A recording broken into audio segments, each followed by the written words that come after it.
Hi everyone, welcome back to my channel. तो दोस्तों, आज मैं आप लोगों के लिए फिर से लेकर आ गई हूँ अनुपमा का नया एपिसोड। तो चलिए दोस्तों, शुरू करते हैं आज के एपिसोड का रिव्यू और देखते हैं कि आज के एपिसोड में नया क्या क्या हुआ है। तो दोस्तों, टीवी सीरियल अनुपमा की आज की कहानी में हमें वनराज को दिखाया जाता है, जो कि फोन पर हार्दिक से बात करता हुआ नजर आता है और उससे कहता है कि मैं अब और इंतजार नहीं कर सकता, मेरी बात ध्यान से सुनो। और वो उसे फोन पर बातें करते हुए नजर आता है। और तभी हमें दूसरी तरफ अनुपमा को दिखाया जाता है, जो कि देखती है कि आशा भवन में उसके फूड स्टॉल को तोड़ने के लिए 4-5 लड़के मुंह पर कपड़ा लगाकर आए हुए होते हैं।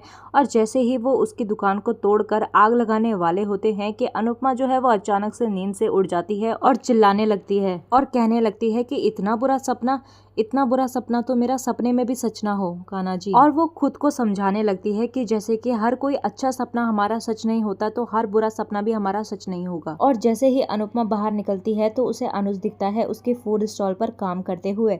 और जैसे ही वो अनुज को देखती है तो उसकी पुरानी यादें याद करने लगती है, जब अनुज जो है वो इधर उधर भटक रहे थे। और तभी वो कहने लगती है कि इतना बुरा सपना दिखाने के बाद इतना अच्छा सपना दिखाने के लिए थैंक यू भगवान जी। और जैसे ही अनुपमा अनुज के पास जाती है तो अनुज के हाथ में थोड़ा चोट लग जाती है, जिसे देखकर अनुपमा अनुज को डांटने लगती है और कहने लगती है कि क्यों कर रहे हो आप ये काम, मैं नहीं कर सकती क्या। तो अनुज कहने लगता है कि तुम तो हमेशा ही करती हो, अगर थोड़ा सा मैं हेल्प कर दूं तो क्या हो जाएगा। और तभी अनुपमा को जो है वो पुरानी यादें याद आने लगती है। जब अनुज जो है वो ऑफिस से आया करते थे तो वो हमेशा जो है वो अनुपमा की हेल्प करते हुए नजर आते थे।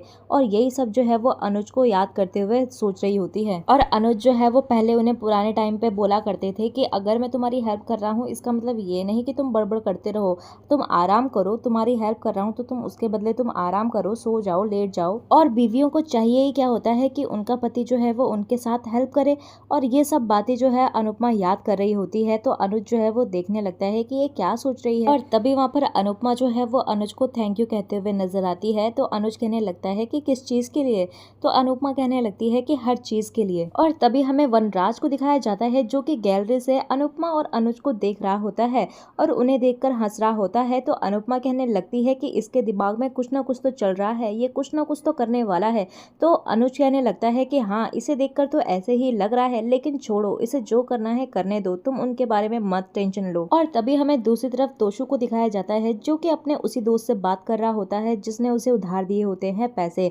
और वहीं पर वो कहने लगता है कि तू चिल करना, तुझे टेंशन लेने की कोई जरूरत नहीं है तेरे पैसों के लिए। और कहने लगता है कि कुछ नहीं होगा तेरे पैसों को, और मेरा बाप है ना, वो तेरी पाई पाई चुका देगा। और कहने लगता है कि अच्छा, मैं कहीं जा रहा हूँ, बाद में बात करते हैं। और तभी वहाँ पर किंजल आ जाती है और पूछने लगती है कि तुम पापा के साथ क्या प्लान कर रहे हो, बताओगे या मैं फिर पापा को जाके बताऊं। और कहने लगती है कि मुझे सिर्फ उनको वार्न करना होगा, बाकी सच तो वो अपने आप ही उगलवा लेंगे तुमसे। और तभी वहाँ पर तोशु कहने लगता है कि सब पता है पापा को, मैं जो भी कर रहा हूँ उनके साथ मिलकर ही कर रहा हूँ, अगर तुम्हें उन्हें बताना है तो तुम जाके बता दो। और तभी वहाँ पर किंजल कहने लगती है कि बताऊंगी और जरूर बताऊंगी अब तो। और तभी हम देखते हैं कि वनराज को किसी की कॉल आती है और कॉल काटने के बाद वो बहुत ही तेज चिल्लाता है तोशु। और जैसे ही वो तोशु के पास जाता है तो उससे पूछने लगता है कि तेरा दोस्त जो है वो मुझे पैसों के लिए क्यों कॉल कर रहा है। और तभी वहाँ पर बाबी आ जाती है और कहने लगती है कि क्या हो गया। तो तभी वनराज जो है वो बा को बताते हुए नजर आता है कि आपके लाडले पोते ने जो है वो अपने दोस्त से 2 लाख रुपए लिए और उससे कहा कि वो 4 दिन में उसे डबल करके दे देगा, और अगर नहीं हुए तो ये उसके बाप से ले ले। और तभी वहाँ पर वनराज जो है वो तोशु की वॉट लगाते हुए नजर आता है और कहने लगता है कि क्यों भाई, पैसे क्या तेरे बाप के पास पेड़ पे लगे हुए हैं, या फिर तेरे हाथ में ऐसा कोई चिराग लगा है जो 2 दिन में डबल करके दे देगा पैसे। और कहने लगता है कि बेटा जो होता है ना, वो अपने बाप का कर्जा उतारता है, ना कि चढ़ाता है, और यहाँ तो उल्टा ही हो रहा है। और तभी वहाँ पर तोशु महाराज कहने लगते हैं कि पापा आप इतने क्यों भड़क रहे हैं, आपको बिल्डर ने एक्स्ट्रा पैसे दिए हैं ना, तो उस हिस्से में से, मेरे हिस्से में से थोड़ा सा पैसा उसे दे देना, लौटा देना। और तभी वहाँ पर पाखी भी कहने लगती है कि पापा अगर ऐसी बात है तो मेरा हिस्सा भी मुझे दे देना। और तभी वहाँ पर बा कहने लगती है कि तुम्हें बिल्कुल भी शर्म नहीं आती अपना हिस्सा मांगते हुए, वो भी अपने पापा से। और तभी वहाँ पर वनराज जो है वो उन दोनों को पास बुलाता है और कहता है कि मेरी बात सुनो, जो ये प्रॉपर्टी थी ना, ये मेरे और मेरे बाप की थी, जाएगी और उसमें सिर्फ हक मेरा है, क्योंकि वो घर जो है वो तुम्हारे बाप का नहीं, तुम्हारे पापा के बाप का है। और तभी वहाँ पर वनराज जो है वो तोशु से कहने लगता है कि इसीलिए तूने जो भी अपने दोस्त से पैसे लिए हैं ना, उसे वापस कर देना, वरना अगर पुलिस आएगी ना तो तेरा इस बार बाप जो है वो तेरा बेल भी नहीं करवाएगा। और तभी हमें दूसरी तरफ जो है वो अनुपमा को दिखाया जाता है, जहाँ पर वो फूड स्टॉल पर काम कर रही होती है और बापूजी और बालाजी जो है वो कह रहे होते हैं कि पता नहीं हमारे कस्टमर जो है वो कब आएंगे। और वहीं पर हम देखते हैं कि एक छोटा सा बच्चा जो है वो आ जाता है और दुकान में देखने लगता है। तो अनुपमा जो है उसे कुछ खाने के लिए देती है और उसे कहती है कि खा, आराम से खा और मुझे बता कि कैसा हो रहा है। और तभी वो बच्चा जो है वो थैंक यू बोलता है अनुपमा को। और तभी हम देखते हैं कि उसके बाद अनुपमा के स्टॉल में एक लड़का और लड़की आते हैं और लड़की जो है वो थोड़ा नखरे कर रही होती है। तो लड़का कहने लगता है कि एक बार ट्राई तो करो। और तभी वहाँ पर वो ट्राई करते हैं तो उन्हें खाना काफी ज्यादा पसंद आता है। और वो लड़का जो है वो अपने दोस्तों को कॉल कर कर कहता है कि अरे यहाँ पे ना एक नई फूड स्टॉल दुकान खुली है और वहाँ पर बहुत ही अच्छा टेस्टी खाना बना रहे हैं, तो तुम लोगों को यहाँ ट्राई करना चाहिए। और ये बात सुनकर अनुपमा काफी ज्यादा खुश होने लगती है और अनुपमा मन ही मन सोचने लगती है कि मैंने इसका नाम अपनी बेटी के नाम पे रखा है और बेटियां तो होती ही लक्ष्मी का रूप है और मुझे पता है कि मेरी स्टॉल एक दिन बहुत ही ज्यादा चल जाएगी।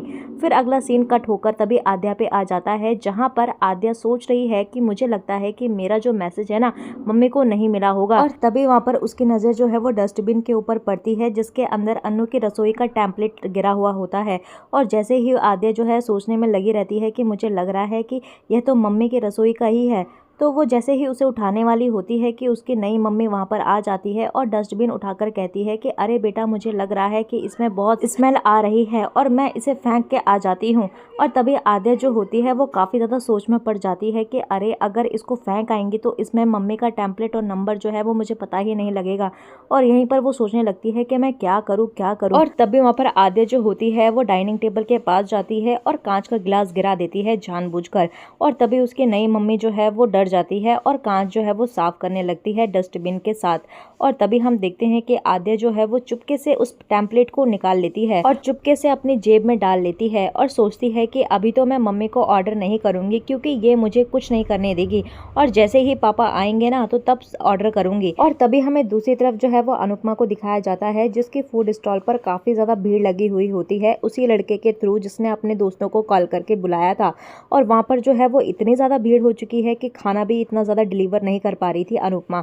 और वहीं पर हम देखते हैं कि सभी आश्रम के लोग जो है वो अनुपमा की हेल्प करते हुए नजर आते हैं और जल्दी जल्दी से ऑर्डर बनाने लगते हैं। और तभी हम देखते हैं कि मीनू भी आ जाती है अपने दोस्तों के साथ और वो वहाँ पर इतनी ज़्यादा लोगों की भीड़ देखकर जो है वो कहने लगती है कि यहाँ पर तो इतनी ज़्यादा भीड़ लगी हुई है और यहाँ पर तो काफ़ी ज़्यादा टेस्टी खाना बनता होगा। तो मीनू भी वहाँ पर कहने लगती है कि हाँ, यहाँ पर काफ़ी ज़्यादा टेस्टी खाना बनता है, तुम भी एक बार ट्राई करके देखो। और जैसे ही वो अनुपमा के फूड स्टॉल का खाना टेस्ट करते हैं तो उसकी काफ़ी ज़्यादा तारीफ़ें करते हुए नज़र आते हैं और अनुपमा जो है वो काफ़ी ज़्यादा खुश होती हुई नज़र आती है। और वहीं पर उसकी दोस्त जो है वो उनके साथ सेल्फी लेते हुए भी नज़र आते हैं। और तभी वहाँ पर से उसकी दोस्त लोग जो है वो चली जाती है। तो अनुपमा मीनू से कहने लगती है कि तुम्हें भी भूख लगी होगी, लेकिन यहाँ पर जो है वो कहने लगती है कि तुम्हें किसी ने देखा तो नहीं आते हुए। और तभी वहाँ पर मीनू कहने लगती है कि मुझे किसी से छुप छुप कर डर डर के जीने की कोई ज़रूरत नहीं है। और वो कहने लगती है कि मैं अपने दिल की सुनती हूँ और दिल हमेशा सही ही गाइड करता है। तो अनुपमा कहती है कि हाँ, सही कह रही हो। और वहीं सामने जो है वो सागर भी ये सब बातें सुन रहा होता है। और तभी हम देखते हैं कि जैसे ही मीनू कुछ खाती है तो उसे अचानक से खांसी आने लगती है। तो सागर जो है वो एकदम से पानी का गिलास लाता है और मीनू को कहता है कि तुम्हें खांसी आ गई, ये लो पानी पी लो और आराम से खाओ। और फिर मीनू जो है वो पानी ले लेती है और वो सागर को ऐसे रिएक्ट करने लगती है कि मन ही मन के अंदर वो खुश होती है। कहीं ना कहीं सागर जो है वो उसकी काफ़ी ज़्यादा चिंता करते हुए भी नजर आता है और उसे पानी देकर वहाँ से चला जाता है। और तभी हमें अगले सीन पर आद्या को दिखाया जाता है, जहाँ पर वो अपने पापा के पास जाकर कहती हुई नजर आती है कि पापा, मम्मी बाहर गई है और मुझे बहुत ज़्यादा तेज जो है वो भूख लग रही है, तो आप मेरे लिए कुछ बना देंगे। तो वह कहने लगते हैं, उसके पापा कहने लगते हैं कि बेटा, मुझे खाना बनाना नहीं आता और मुझे तो चाय बनानी भी नहीं आती, तो मैं खाना कैसे बना सकता हूँ।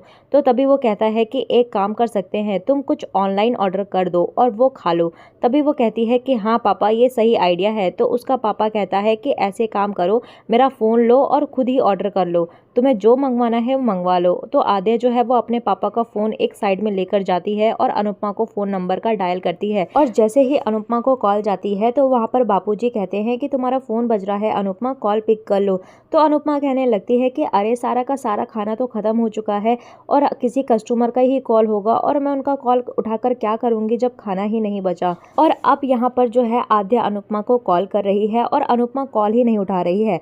तो अब आपको क्या लगता है कि अनुपमा कॉल उठाएगी या नहीं? हमें कमेंट सेक्शन में अपनी राय ज़रूर दीजिएगा। तो इसी के साथ आज का ये एपिसोड यहीं पर एंड होता है। मिलते हैं आपको नए एपिसोड के साथ, नए अपडेट्स के साथ। तब तक के लिए नमस्कार। वीडियो अच्छी लगी हो तो वीडियो को लाइक, शेयर, सब्सक्राइब ज़रूर कीजिएगा।